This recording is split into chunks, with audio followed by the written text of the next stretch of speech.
TDDP, a podcast all about hit social deduction game Blood on the Clocktower and the distinguished opinions of its players. Joining myself, Mia Gwen, in a visit to the Duchess tonight. My first guest has been known to stream Clocktower once in a blue moon. It's Arif. Please go ahead and introduce yourself and where people might know you from.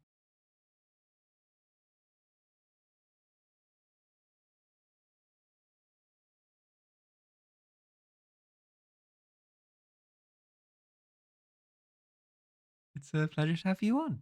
My second guest, while in middle school, they took circus classes so that they could get more time on the family computer. As a result of these classes, they can now juggle and ride a unicycle. It's Hob. Please go ahead and introduce yourself and where people might know you from. Hey, thanks for having me. I'm Hobbe, and I tend to lurk around different Clocktower streams. And if you play in Stockholm, you might have met me in real life. It's delightful to have you both here. Arif, would you like to go ahead and share your opinion first? Yeah, I'm actually going to change my opinion, Mia, based on what we've just learned about Hob. I think Hobb's a little bit about him is made up. I don't believe it. Um, my actual opinion, probably the most controversial one you'll ever hear on this channel, is really simple. Just a really simple statement, and that is Clock Tower should be fun first. And actually, if we expand on that slightly, I think it's the job of the entire group to push that narrative and ensure everyone is having a good time, not just the storyteller. Yeah, it's very much just this whole idea of making sure that everyone is having a good time, but also ensuring that you as the individual and everyone else in your group is pushing for that same narrative. I think often with a game like Blood on the Clock Tower and other social deduction style games, there can be inherent feeling of trying to like win at all costs and make people who are evil feel bad about being evil. And ultimately, I think the underlying aspect of Blood on the Clock Tower and games like this should all be underpinned by just having fun. Because at the end of the day, it is a game. There's no social or financial benefit that comes from winning or losing in Blood on the Clock Tower, and actually just making sure that you and your group are having fun will lead to your group playing that game more and more and evolving with the meta, evolving with the fun, and evolving with the entertainment aspect to make sure that you continue playing this game for years to come and not leaving anyone out. So I agree with your broad statement. Clock towers should be fun first, but that immediately raises the question of what is fun. What makes clock tower fun? And I think that that's a really hard question to actually answer because I think that groups have different answers to that. There's the silly joke of like, oh, I have fun when I win, so therefore, whenever I'm the demon, I'm going to share that I'm the demon because more people are going to win the game that way. And because I'm not the demon so often, it means that I'll win more games, so I'll have more fun. Obviously, isn't an actual argument, but I think there's something there of like winning can be fun and is fun, but we need to understand what it actually means to have fun within Clock Tower. So I'm interested if you have any ideas on that. Yeah, I think so. I mean, from my perspective, and I broadly agree with what you're saying, in that fun can be a different outcome for different people. What I'm really, I think, trying to get at is like this whole like win at all costs mentality that some people might have in Clock Tower, in trying to show off that they are the best at this game and nothing else really matters, is not and should not be the end goal. Instead, I think as an individual, your objectives in this game are to play your role in the best way that you can, in the most fun way that you can, in the most entertaining way that you can, but also realize that you're creating a story with everyone else and not just looking to win the game. Some of the most fun games of Clock Tower, I couldn't tell you who won and who lost, but I could absolutely tell you what the most memorable or dramatic or fun elements of those games were. And I think that's the same for a lot of people when they play Blood on the Clock Tower. That, I mean, what you have to remember is people are inherently putting an hour and a half, 2 hours aside for each game of Blood on the Clock Tower that they play. That's a lot of time to be sunk into into what could potentially be a bad experience if you've got someone in there railroading a game towards their end goal and their preferences. I think it's all about making sure that you frame the conversations that you're having, you frame the game that you're playing in ensuring that everyone's having a good time. And what that means to me is making people laugh, making people smile, making people feel like they're not wasting their hours in sitting down and playing that game with everyone there. And I think that's an individual discussion point as well. I think I see it quite a lot that some people get bogged down with this game a little bit sometimes, and that's it can be only natural to feel that way when certain aspects don't go your way. But it's almost sometimes about just letting go of those aspects and just going along with the ride and enjoying the chaos instead of trying to control the outcomes of the game, embracing chaos and realizing that the vast majority of Clocktower is out of your control. A storyteller runs a lot of the decision making process. There's misinformation left, right, and center. There like a lot of this game comes down to socials, and getting things right and things wrong can be as simple as having a conversation with the wrong person on the first day or the right person on the first day, and just embracing that whole aspect of things and reframing things both in your mind and in the players' minds of everyone else around the circle. I think should be the primary goal of everyone that plays Blood on the Clock Tower. I feel like I definitely agree that probably the most important thing is that everyone's having a good time. I feel like the games that I remember the most of like being games that I felt bad about is not the games where like I've lost or I've felt left out or couldn't follow what happened. It's mainly like if I notice someone having a bad time, then I'm gonna feel bad about the game as well. So I think it's really important to follow up after the game if you notice that someone is feeling like, oh, maybe they if you're playing online, they maybe turn off their camera mid through the game. They don't talk as much. I think this is also more. This happens more often online than offline. I feel like as well. But I definitely feel like the worst games that I've been a part of is the games where I feel like someone is not taking the outcome of the game well or feeling left out. And I think it's important to mention that I'm not saying that we should treat this game like it's improv theater and just do bits and everyone is just making, because then it's not Blood on the Clock Tower, right? Then we're not playing the game. Um, but I think it's important to like call out good plays and not just like winning plays, but like good plays from members of each of the different teams during the Grim reveal and after the Grim reveal, calling out areas where people normalizing areas where people have caught you out on things or have bluffed to you and you fell into it. You know, little aspects that make things more fun for everyone else.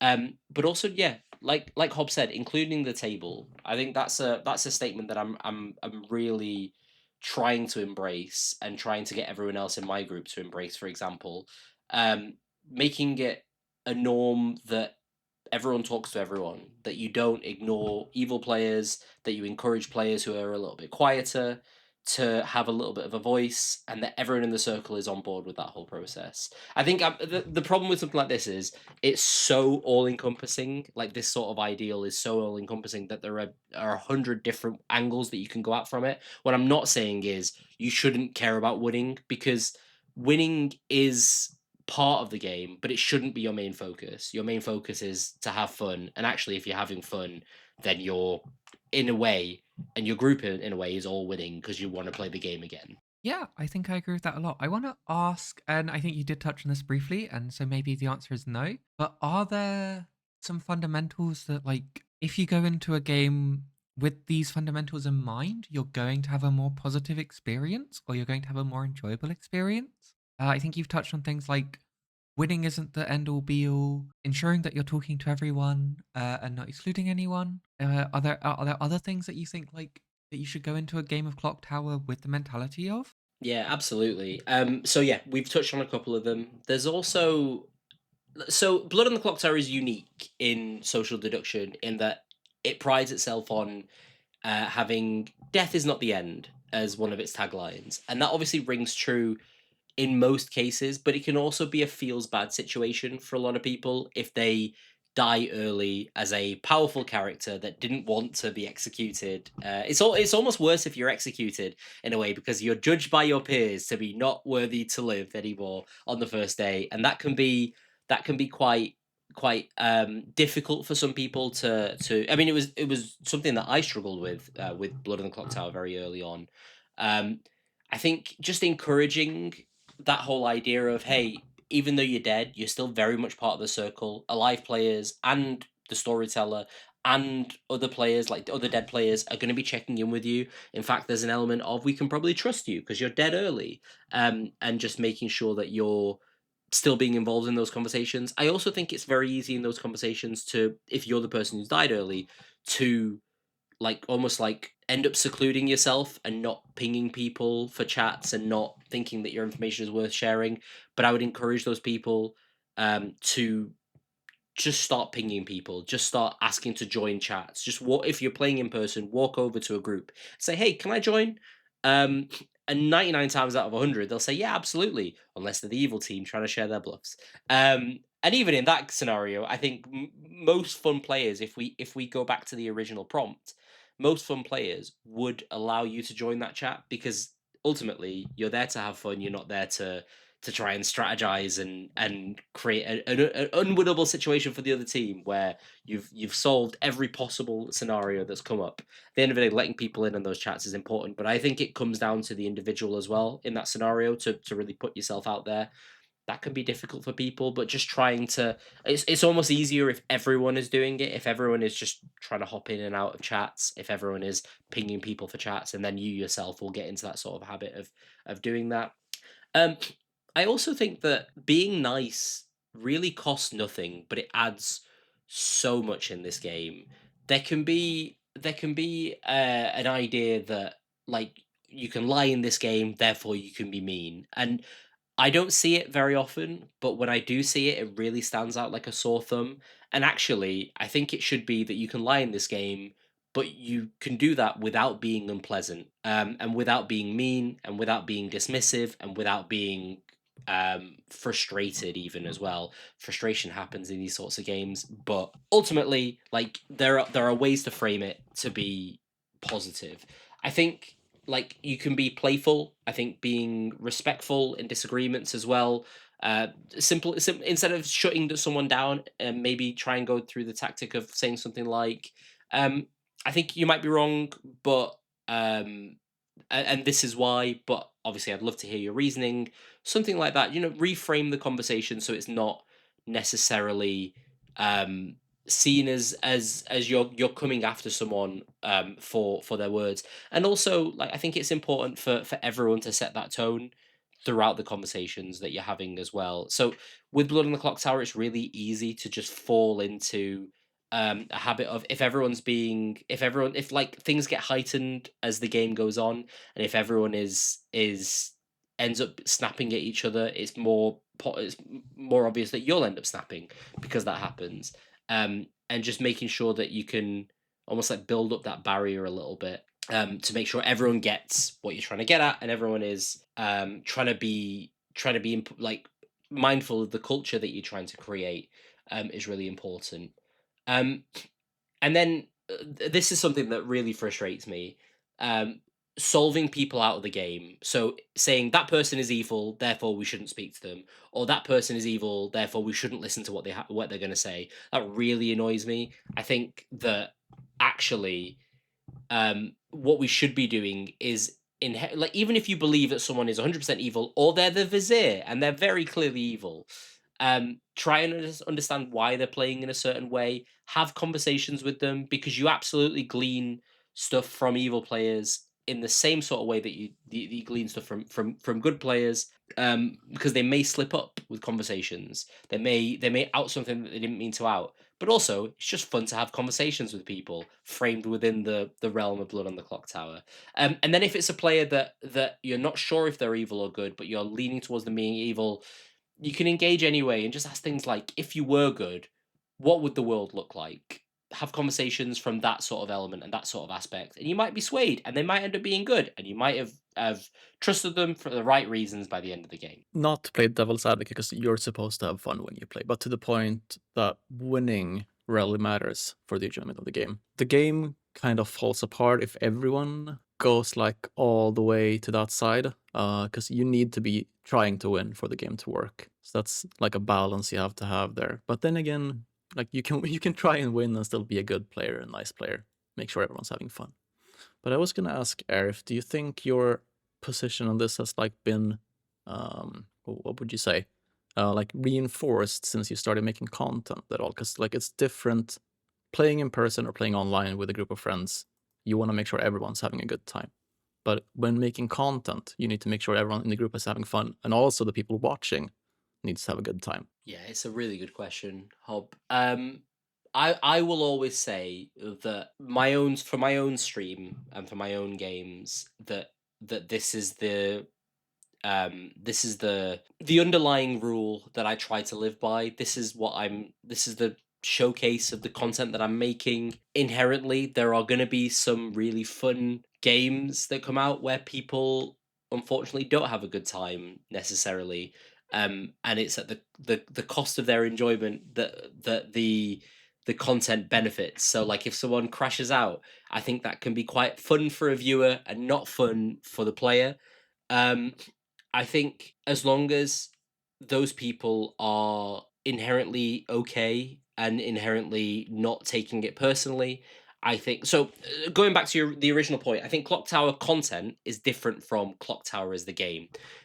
Clock Tower for content, I think the rules can be relaxed as long as you are all agreeing to the social contract that you're creating. I think Clock Tower as the game, I think again, unless you've got a group that you play with every single week and you have been playing for the past 2 years, and therefore you can relax the social contract where you know what your barriers are with people and where your boundaries are with people. Everyone, in my opinion, should be going in with the idea of a table philosophy of this is a social deduction game, yes, but it's fun first, and we're aiming to create fun, memorable experiences together.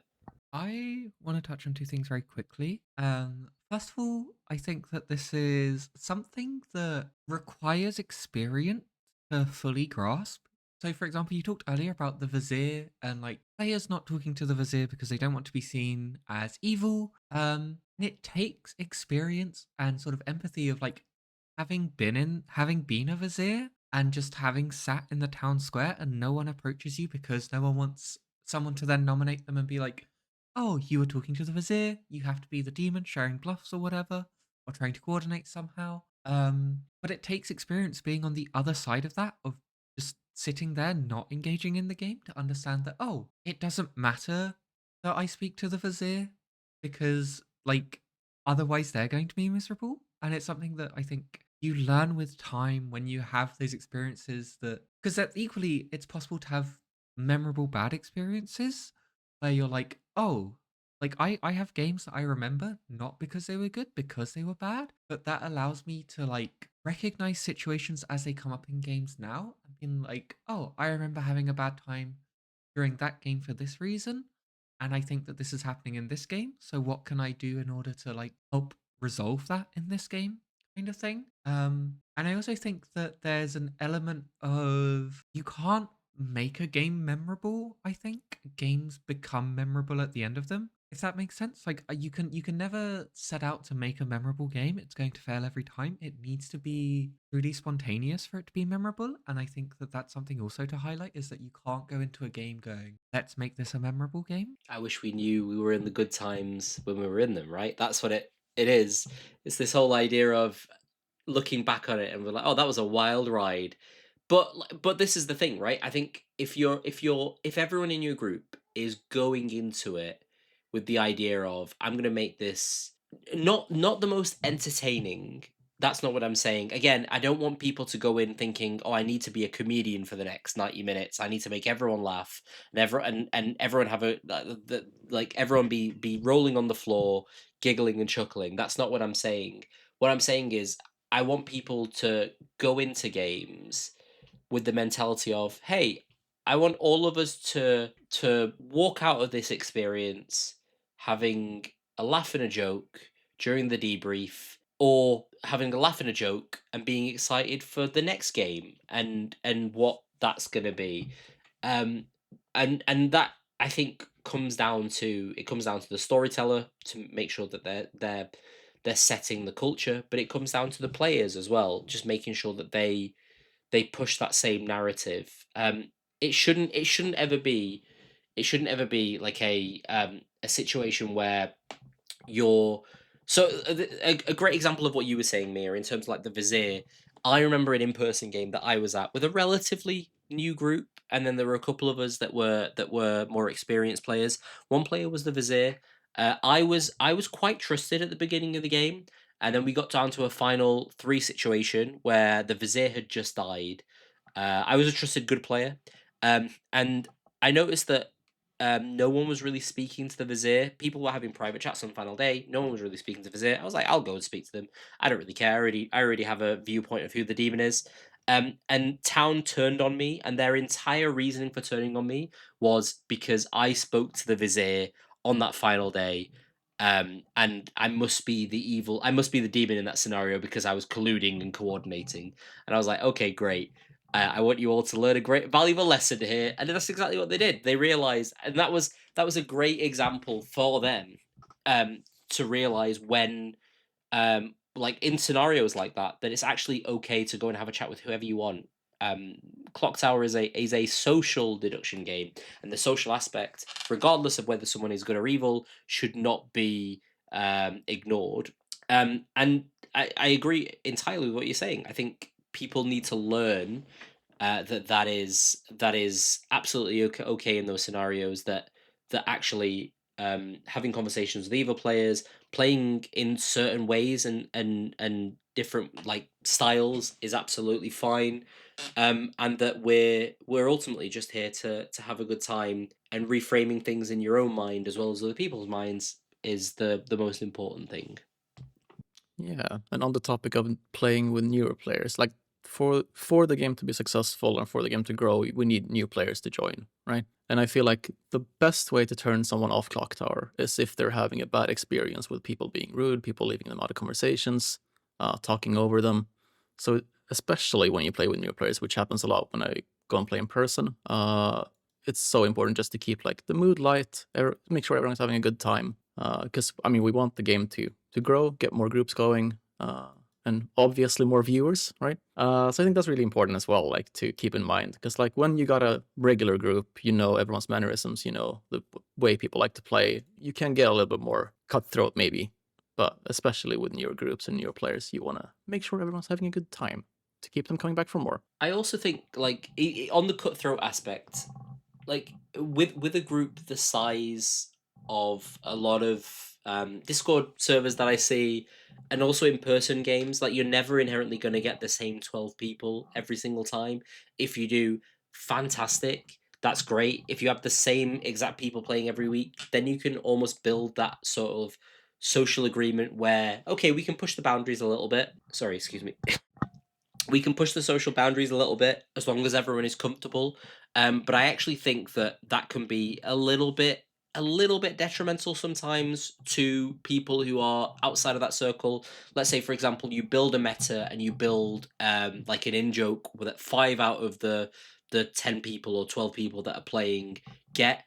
Inherently, the other 5 or 7 or whatever it is are going to feel a little bit bad because they're left out of it a little bit. So I actually think that just making sure that everyone's comfortable is also something that's really important to include. um I've got loads of examples of this, of where I have been in a game and like I've changed my playstyle to make sure that other people are having a fun time. There was one that I played, this was probably a year and a half ago now, in the public, in a public lobby on the app botc.app. Go check it out if you haven't played Blood and Clock Tower before. And there was a new player. I was the demon. There was a new player in that group, and I made it my mission. I told my minions this as well. I warned them that I was going to do this. I made it my mission to let that player stay alive until final three, and then nominate me and execute me to give them the win. They had never played a game of Blood on the Clocktower before. We played Trouble Brewing. I was the imp. I don't remember exactly what they were, but I remember they had a really good time. They had a really fun time because I kept them alive. I strung them along, and I just, we put just enough suspicion in there to make it look like they were potentially evil as well. We got down to a final 3. It was really close, but we worked together and we got them that win. That was a great example of, hey, winning isn't everything, but people having a good time is. And whilst that can be like typically sometimes like a feels bad sort of situation for some people, my minions were on board with it. We all had a great time, and I've seen them play in the app since, and it looks like they've stuck with Blood of the Clocktower, which ultimately is a great goal. And sometimes that's a wider goal than just that one game of Blood on the Clocktower, right? What I really want to say, I think more than anything like this is, I just want us all to keep playing Blood on the Clocktower, because it's a great game. And the only way we do that is if people continue to have fun playing Blood on the Clocktower. And if you're not having fun on playing Blood on the Clocktower, then there is something wrong there, and we should try and fix that.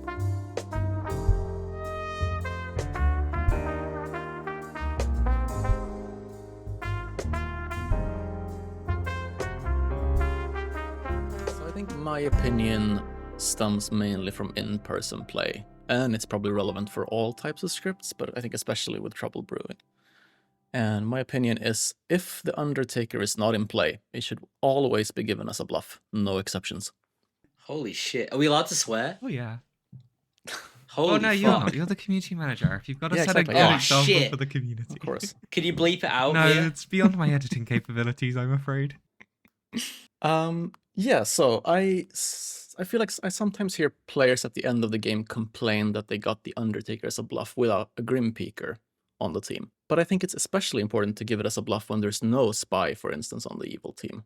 And I think this opinion extends to similar characters like the Cannibal. Now, I'm not a great player, but I've played a game or two. And I feel like it's a lot easier than people think to bluff as the Undertaker, especially when playing in person.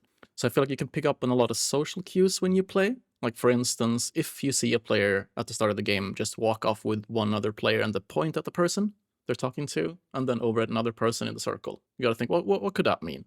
Maybe they're the librarian or washwoman trying to confirm their info. And if they're making any hand signals, for instance, like giving a number, that might indicate that they're the chef or the empath. And obviously, like the most common example, if someone is okay to be executed on the first day, they might be a spent character. And you shouldn't feel rushed to give out any info, I feel like. You have plenty of time to poke and prod and ask leading questions to get info from people.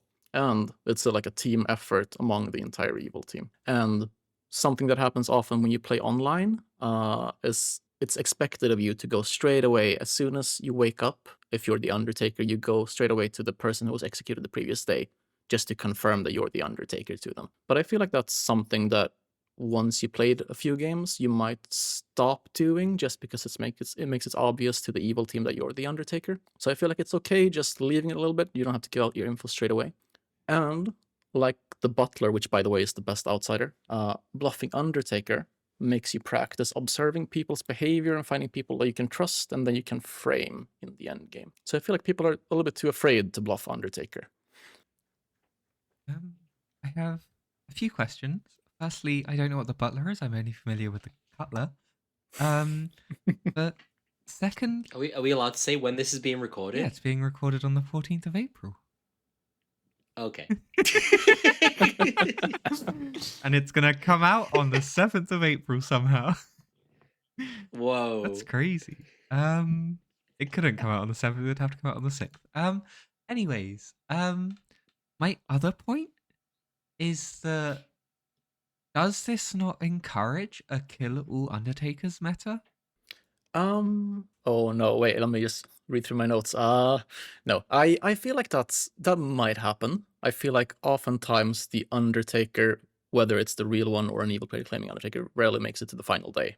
Oftentimes they either slip up as an evil player and you might want to just have them killed just in case, or it's just suspicious when an ongoing info lives for that long. But oftentimes, like it's not uncommon for like a fortune teller to be alive at the end of the game, right? And if you really think about what an actual Undertaker would learn over like the course of a full game, if they survive until the late game, maybe they learn like They'll learn a top 4 maybe on the first or second execution, maybe like an ongoing info is killed, and then maybe you kill a soldier or a raven keeper or whatever. Then the game is pretty much over. You don't often get more than maybe 4-ish executions in a game. And that's not that difficult to bluff. You just gotta listen to the info that's out there. Maybe if you hear of an investigator with a ping, you might want to back that up if you end up executing them. And on TB, because it's a great script, there's always like fallbacks, right? You can always claim to, oh, maybe I was poisoned night 3 or something, or you can be the drunk. But I think that's a problem with every single bluff you take. At some point, people are gonna turn on you and probably want you dead. So I don't think that's specific to the Undertaker. But give it a go. It's really satisfying when you pull off a good Undertaker bluff, even if you don't have perfect knowledge of the entire Grim. I played as the Undertaker in a Trouble Brewing game that I played in person this weekend, and I remember thinking in that game, and actually, it was part of my defense on the last day, or the second to last day, I think, that I could have easily have bluffed this role. So we executed the washerwoman on the first day. The washerwoman, just before being executed, turned to me and was like, "I'm the washerwoman, so it's not a big deal." And I was like, "Oh, why'd you tell me that?" The second day we executed the scapegoat. So, the scapegoat procced on the poisoner, I think. So I learned scapegoat. The third night, we executed the fourth night, we executed the Baron the previous day. So again, I could have made that up. And then it came down to and then we executed my neighbor who was the imp, who then passed to a Scarlet Woman, who was bluffing Maya, and I was poisoned because at that point I was outed, and because I was poisoned, I learnt Maya, but I could have easily have bluffed all of this stuff. And I realized because people started to turn on me as we got to Final Five, and I was like, if we trust my information, this one person is the demon. However, if that person dies and the game doesn't end because the other two people were outsiders, and then it was me and another player that I fully trusted. If we execute that person and the game doesn't end, then something has categorically gone wrong, and you can execute me in Final Three. But I could have easily have bluffed that situation and then just star pass to a minion in into Final Three, and it would have been a fantastic bluff. So I really like that idea, Hob, and I think especially in person, it works really well because that scenario, like we had a player out to me. The scapegoat was next, and then it was I could have made up that the Baron died, and I could have made up that the Mayor died, or the Mayor was outed anyway. And so Mayor in quotation marks, of course. So it actually it's actually inherently relatively easy sometimes to bluff these Grim Peaker roles and actually reducing the barrier to entry to them in a way. I love that phrase, but reducing the barrier to entry to them in making sure that people have to work a little bit for their information or for their bluff is inherently a good thing. Yeah, definitely. And I feel like, because some of the games where I've been evil and bluffed Undertaker in person, the best thing I've noticed is if there's a investigator in play who's seen the Scarlet Woman, and at least one of the pings is still left alive, on 5 when you execute and when you wake up on 3, just claim that you saw the imp, and then you're probably all good. You're probably gonna win the game. You're gonna have one person arguing against you, the person you're claiming to be the imp. But that's such a strong thing to do. And also, I feel like meta-wise, oftentimes if you're bluffing Undertaker and people start turning on you, they often just assume that you're the spy, which I feel like is not probably the best thing to do, because if that's the meta, then just pass along the Grim to your imp and have them bluff Undertaker. It's also not the worst thing as well, right? Because if you're the spy, you're just the spy, and therefore, if you are the imp, hey, I'm just the spy. You don't need to kill me. I already know everything. I'm curious. Do you think it's easier or more difficult with other like Grim Reader? Because they're not necessarily Grim Peakers, right? But Grim Reader characters like the Cannibal. Do you think it's easier for the Cannibal? Easier to bluff Cannibal than it is to bluff Undertaker? I mean, I feel like it's similar, but the problem with the Cannibal that makes it more difficult is that you gotta both guess the person's character and come up with plausible info, which makes it doubly difficult. But it's so satisfying if you pull it off. So I really I like trying to bluff those things, but it's a thing that I feel like is way easier in person because you can look at people while they're having like private conversations, which is more difficult than online, obviously. So I agree that like an undertaker bluff is like one of the most rewarding bluffs that you can do, but I think it's also deceptively easy along with empath because it's information. Like if you confirm the washerwoman on day one, that washerwoman is now confirming the mayor or the fortune teller, or you've now put another obstacle in your way. And I think that like I'll give an example recently where I was in a playing in a group where we had a mixture of newer players and more experienced players. And I was the demon and I had two absolutely new players at the game. And I think the bluffs were something like Undertaker, Chef, and Butler, maybe. And I took the onus on myself there of like, I can't give this person who's playing for their second time ever the Undertaker bluff. So I took that Undertaker bluff, and I got absolutely destroyed by like another player who it was maybe their fifth game, who was the empath with a one, bluffing Slayer. And so I was like, oh, I'll give out, the Slayer claim. And I thought I played this game really well because the soldier had claimed to me the yesterday, and I was like, oh, we can just get into a roll swap. And then my poisoner told me that they were poisoning that player. So I was like, cool, I can then kill the soldier, which then makes it look like I'm not the imp because I knew they were the soldier and I wouldn't. And like we were killing the other person to confirm the Undertaker. When the soldier goes, I'm the Undertaker, I kill them as the imp. I'm clearly therefore not the imp because I knew they were the soldier, so why would I attack them? It then came back to bite me because I then couldn't say that there was a poisoner in play who'd poisoned me on the night that I had seen the Slayer as the empath, which was very unfortunate. And so it's really, I think, a thing that like as your group plays more, like I also think people should be more willing to die to check undertakers and also to check pacifists of just like, fuck it, I'm the fortune teller, I have two no's, or I have a pair of no's, I'm just gonna die so that the undertaker says that I'm the washwoman and then we kill the undertaker, kind of thing. And I think that like it's a group meta thing that evolves as ever, if that makes sense. Yeah, definitely. And I feel like that's one of the reasons why it's so important sometimes to be deceitful as a good player. Like testing Undertaker claims is so useful. I mean, just give it a go. It's fun. And if you mess up, you might have been poisoned. You might be the drunk. It's all good.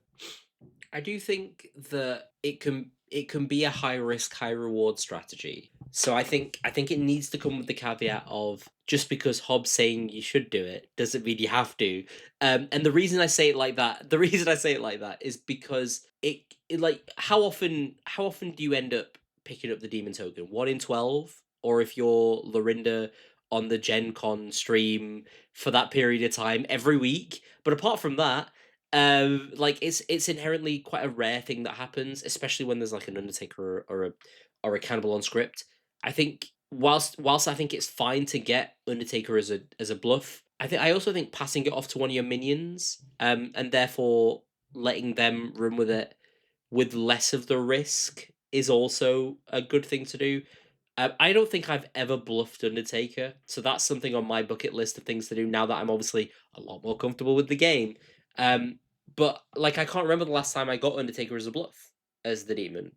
Yeah, I feel like that's a good point. Like offloading the bluff to a minion is really useful because either they mess up and they slip up, they're executed, they're outed as an evil player, that's fine, or they pull it off perfectly and you just star pass to them and you got it in the bag. So it's a win-win. Well, that actually brings me on to my second topic that I'd like to discuss, Mia. Do we have time for that? Yeah. Well, my the second topic, I think Hob said it beautifully. If your minion is executed, doesn't matter. I think the most important thing you can do as a minion is make your demon feel as safe as possible. And if that's by taking the Undertaker bluff and messing it up either accidentally or on purpose and getting executed for it, it just means that the demon survives another day. Thank you very much, folks, and good night. And that's why the poppy grower is shit, because it means that minions can't do that. Yeah, true. Good Well, point. okay, okay, cut that bit out. Cut that bit out. I can't. No, I didn't agree. That was a voice changer. I want to just share very quickly my favorite story of an Undertaker bluff.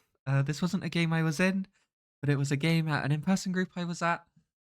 which is Jeff bluffing Undertaker, who I think Jeff was the demon and bluffed seeing Virgin every single night, apart from like the final night where they saw drunk, and they got away with that.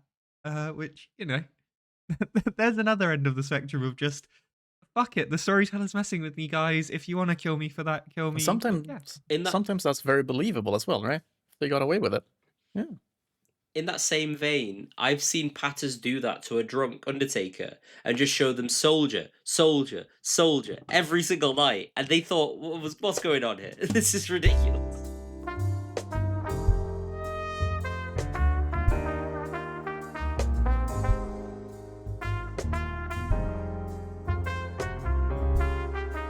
Okay, Arif, this is an opinion that I have that is directed at you in a sense. Um, because Heretic is your ban list character. Is that a fair sentence to say? Um, I've had more unenjoyable games with the Heretic than enjoyable games with the Heretic. Yes, but I am starting to, especially since storytelling, which obviously I've been storytelling for a number of years now, but I've started to enjoy it more. Interesting. I want to propose to you that I think a lot of the issue that surrounds Heretic are things like in Final 3, a minion can just claim to be the Heretic, and there's nothing Town mechanically can do there, if that makes sense. There's things you can always do socially, but you can never, like, unless the librarian has explicitly seen them, you can't definitively prove one way or the other that they are or are not the Heretic. And so half of town ends up believing them, half of them don't, and it leads to this weird situation where a relatively I don't want to call it low skill, but maybe low effort bluff has like the proportion of that bluff on the game is out of whack, and that can potentially be unfun. So I want to posit to you that the heretic potentially works better as a minion than as an outsider. Now, obviously, it needs some changing. I think it loses a lot of the thematic sense of being a minion as opposed to an outsider. I think it being the heretic and flipping is like that's just beautiful sort of flavor around the character and things like that. But something of like if 5 or more players live and good win, evil win as a minion potentially makes that more fun and interesting because it still provides that sort of when you have a heretic in play, you don't necessarily want to target the demon immediately. You may want to wait a few days and maybe hold some information to try and figure out do we have a heretic or not. And secondly, it means that you don't get this weird thing with heretic where like Vortox isn't actually that great with heretic because if town figure out it's a Vortox and they trust a heretic claim, there's nothing evil can do to stop good winning there. And that's an evil ability actively hurting, or an outsider ability that's actively hurting the evil team by causing good to win, which often makes it feel quite bad. So by making it a minion that only affects good abilities, it elaborates on potentially the script building and things like that. This isn't a perfect solution. I think that this very much steps on the toes of the mastermind, in that the mastermind is kind of like a backup of, oh, well done you for executing the demon, except haha, we're still going to continue playing. And I think that there's very much risk stepping on that, but I'm interested in like, does that solve your problems with Heretic, or more broadly, what are the problems that you like? Why do you think you've had unfun games with it? Yeah, going back to the heretic, I think as a general concept, I've had two very good broad experiences with the heretic. One of them is in the teensy like sort of area. So, for example, Nobody Effing Move by Brockwell. I think games like that are so low stakes that actually it really doesn't. You genuinely get a feeling of, oh, we can fit in 10 games here in the next hour. It really doesn't matter what happens in these. My decisions mean absolutely nothing, and therefore, like we're gonna have a good time with it. Whoever wins, whoever loses, it really doesn't matter. And then on the other side of it, I've had a really good experience with a heretic in an in-person game, where we had characters that could detect the heretic. So like a general, when we thought, hey, we're executing evil players here, but the general is getting an evil is winning, something doesn't seem quite right here. Um, and that's because the heretic was in play. And I think running it in that sort of scenario is really, really beneficial for the good team. And really, really beneficial for the balance of the game. Now, I obviously appreciate that Heretic is an outsider, but other townsfolk characters that can detect the Heretic should be used in a beneficial way that overall helps towards the broad like win or loss scenario, so you know categorically where you are in the game. Um, on your proposed changes to the heretic, so then am I right in understanding that if we get down to a final five scenario, the demon could just still choose to kill themselves, knowing that there is a heretic in play, or is there like a fail safe idea? I know you said it wasn't like a final draft or anything like that. It needs some elements so that like the heretic minion and demon don't just talk to each other, and then the demon goes, "Cool, I can kill myself." Yeah, it might be like if Um, the demon is executed, then yeah, evil wins or something like that. Yeah. I think it's still an advanced level character, and should be treated as such. And I think certain advanced level characters only fit on certain scripts. And I think actually where I would get the most fun out of the Heretic is obviously seeing it on its home script whenever that's released, but also on like specific custom scripts where the Heretic itself is built, like the script itself is built with the heretic in mind, and everything plays around the heretic really well. So I think Dusk is a great example of that, a script by I believe Shade, that is a script that is very much built around the character of the heretic, and plays with it really, really well. But I don't think it's made for every script. Like all advanced level characters, I don't think I wouldn't put an atheist on every single script, right? I wouldn't put a wizard on every single script, even though I'd tried to. yeah, you would. Yeah, you Yeah, I absolutely absolutely would. would. Yeah, Shut that up. was just a barefaced lie. Yeah. All right. Apart from the wizard, I wouldn't put the atheist on every single script. And I think the heretic falls into that same sort of category. Isn't there the script? I don't remember the name of it, but it's a solo little monster script. Maybe the heretic is even Stormcaught. I'm not sure. Yeah, it Yeah, it's is. heretic is Stormcourt, and it's called "Hear Me Out," I think, by FM Jason or something like that. Yeah, yeah, that might be it. Yeah, I think that one's really good. I feel like that kind of addresses some of the issues people might have with the heretic. I love the heretic, but like if people feel like it's unfun for certain reasons, that might help out. I'm not sure what you think about that script, Arif, if you played it I at mean, all. yeah, it's specific scripts, right? I think it works on that script really, really well. Because you don't fall into the pitfall of, oh, hey, I found out there's a heretic in play. I'm just gonna kill myself as the demon, and we're just gonna win the game.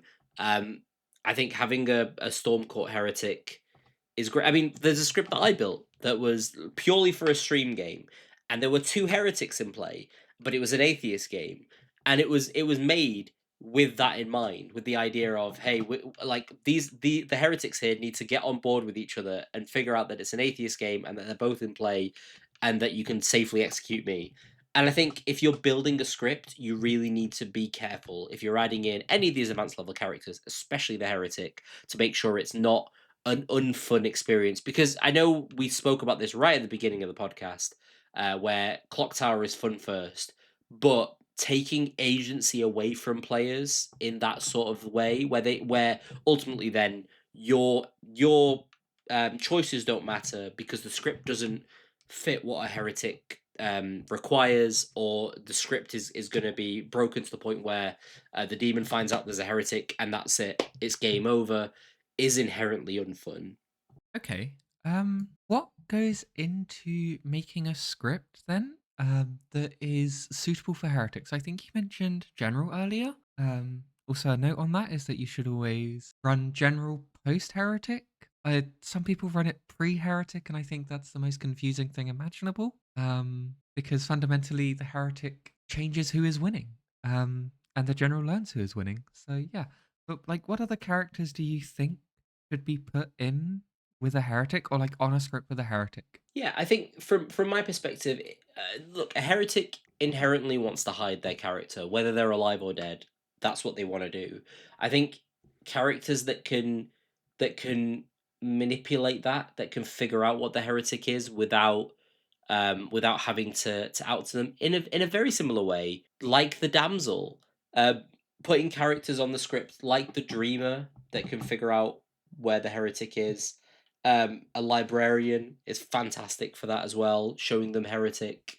Um, Having characters like the philo or like the cannibal, that can eat the heretic ability and switch from evil is winning to good is winning in that sort of aspect as well, I think would be important to include. And then your pseudo grim readers, as I've deemed them in this chat. So like your undertaker and your raven keeper, anything that can give people. Now what I would say is I don't think we should be putting all of these characters on a script with the heretic, but a couple in there just to make sure that there are enough players on the good team that can figure out who the heretic is, without risk of it coming out to the evil team. I also think there are characters that you shouldn't be including, and a lot of those are minions, like the spy, the widow, the Mezephiles characters. The characters there where you end up risking the evil team figuring out that there's a heretic in play, and then telling the demon, and then the demon just choosing to kill themselves that night, or having an assassin that then just kills the demon, or some sort of flavor of the demon being killed that night. I think that can lead to a feels bad sort of scenario and situation. But good characters, I mean, you can also include things like a steward in there or a knight in there and give them pings on the heretic. There are actually quite a lot of characters that work well with the heretic and work well in terms of just giving the good team more information that there is a heretic in play without having to out that in Final Three. Because as you mentioned, Mia, a minion could easily just do that and just out in Final Three. Hey, I was the heretic the whole time, and there's nothing backing me up, but you gotta trust me, and it just throws the good team for a loop. I feel like it's also important not to make sure the good team has that much info being able to find the heretic, because the more good players that knows that there's a heretic in play, the more chances there are of them slipping up and letting the evil team know, right? And I feel like probably one of the two of the better characters I would say with the heretic is, like you said, Dreamer, because not only can they find the actual heretic, they can also back up evil players bluffing heretic, which something like the Undertaker wouldn't be able to. So that's really important. And also the Cannibal, because obviously the Cannibal can have the heretic ability during an unfortunate time of the game, and you might lose just because of it. So I think those two are really good with the heretic. Yeah, and we haven't even covered the storyteller based characters like the fisherman, the artist, and the savant. I think all three of those are fantastic inclusions on a heretic script. I always love telling fishermen to kill themselves when there's a heretic in play. Very fun. It's very harsh, but I've done it like 2 or 3 times, and you always get a look from the fisherman of like, what do you mean? Now, it's important, I think, to caveat as well that if you do give the good team too much information that there's a heretic in play, it can stall the game.